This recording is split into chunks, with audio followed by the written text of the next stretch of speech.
Halo teman-teman semua, aku Natasha Aulia Putri Decimain dari kelas 8B Sekolah SMP Negeri 129 Jakarta.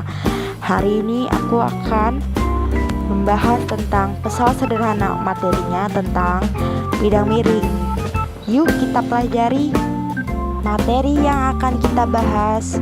Yang pertama ada pengertian bidang miring, yang kedua ada fungsi bidang miring, yang ketiga ada contoh bidang miring, yang keempat contoh soal, dan kelima jawaban soal. Sebelum kita membahas bidang miring, ayo kita bahas tentang pesawat sederhana. Apa itu pesawat sederhana? Pesawat sederhana merupakan alat mekanik yang biasa mengubah arah atau besaran dari sebuah gaya.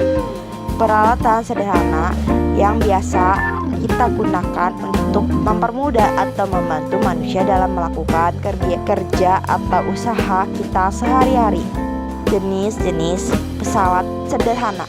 Yang pertama ada katrol, yang kedua ada roda berporos, yang ketiga ada bidang miring, dan yang keempat ada pengungkit.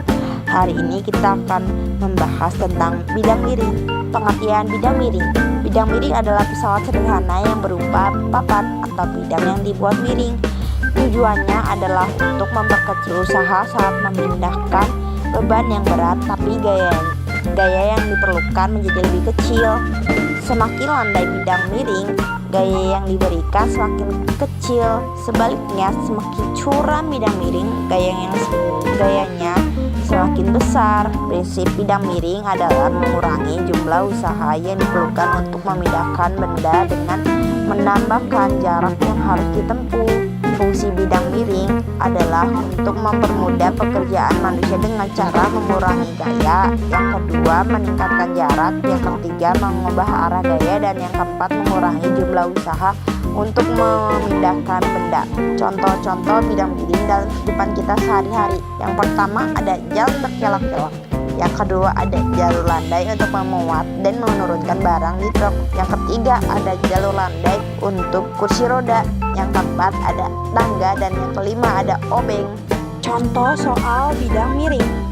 Natasha ingin menaikkan sebuah kotak yang berisi buku beratnya 28 kg ke atas meja menggunakan papan miring. Papan miring memiliki panjang 4 meter dan tinggi 2 meter.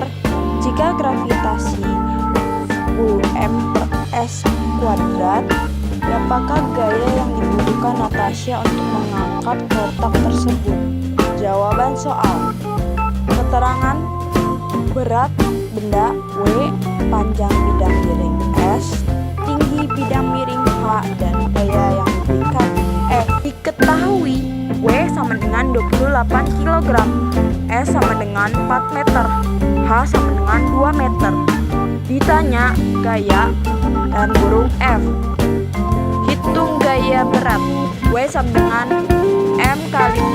W sama dengan 28 kali 10. W sama dengan 280 Newton. F sama dengan W kali H per S. F sama dengan 280 kali 4 bagi 2 sama dengan 280 kali 2 sama dengan 560 Newton. Sekian dari saya ucapkan terima kasih sudah menonton.